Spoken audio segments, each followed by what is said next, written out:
आपका काम तो आप कर रहे हैं, अब तो ऑफिस में देखना है, तो बाहर में क्या है? बाहर में हम लोग हैं, साइड में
কলকাতার বাড়িতে সিবিআই হানা, তার অফিসে সিবিআই হানা, অবশেষে কৃষ্ণনগরে যে কার্যালয় রয়েছে মহামৈত্রের সেখানেও সিবিআই এসে মানে তারা এই মুহূর্তে আধিকারিকরা ঢুকেছে, প্রবেশ করেছে, বিভিন্ন নথিপত্র দেখভাল করছে।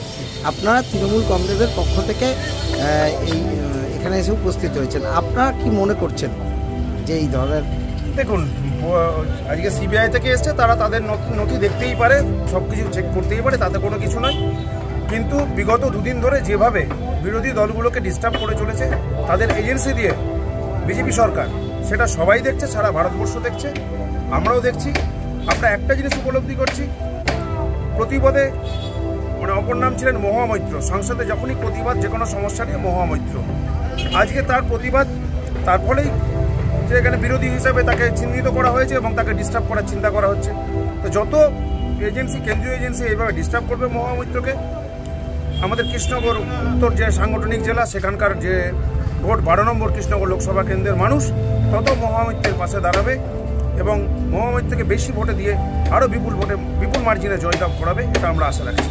এই ধরনের বারবার এই যে সিবিআই দিয়ে যে বিভিন্ন দপ্তর যে হানা হচ্ছে, সেখানে বিরোধীরা যেহেতু নির্বাচন সামনে, সেখানে তারা কি বাড়তি অক্সিজেন পাবে না? দেখুন, বিরোধীরা তো অবশ্যই বাড়তি অক্সিজেন পাচ্ছে, নাহলে আমি কেন বলছি যে আমাদের প্রার্থী আরও মার্জিন বাড়বে।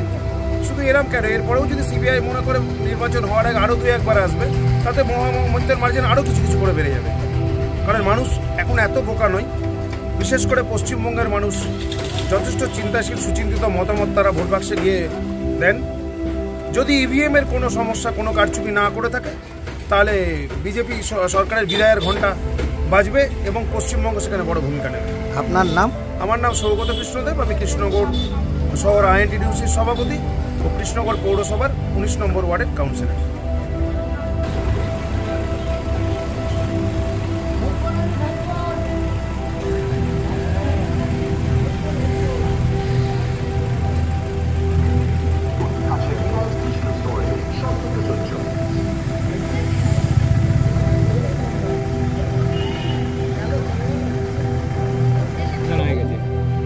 নির্বাচনের দিনক্ষণ ঘোষণা হয়েছে, আর সেই জায়গায় দেখা যাচ্ছে কৃষ্ণনগরের সাংসদের যে এবারও তিনি প্রার্থী হয়েছেন অর্থাৎ মহুয়া মৈত্র, সেই জায়গায় দাঁড়িয়ে তার বাড়িতে সিবিআই আনা, পরে কৃষ্ণনগরের তার কার্যালয় রয়েছে সেখানে সিবিআই আনা।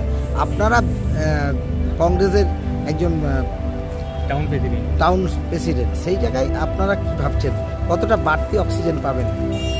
দেখুন, ব্যাপারটা অত্যন্ত গুরুত্বপূর্ণ এই পয়েন্ট অফ ভিউ থেকে। লোকসভা নির্বাচনের যিনি নির্বাচিত সাংসদ ছিলেন, প্রথমত লজ্জার ব্যাপার যে এমন একটি বিষয়ে তিনি বহিষ্কার হয়েছেন, এবং সেই কারণেই কৃষ্ণনগরে আমরা এখন দেখছি যে এখানে আমাদের সাংসদের যিনি অফিস কার্যালয়, সেই অফিস কার্যালয়ে সিবিআই এসেছে।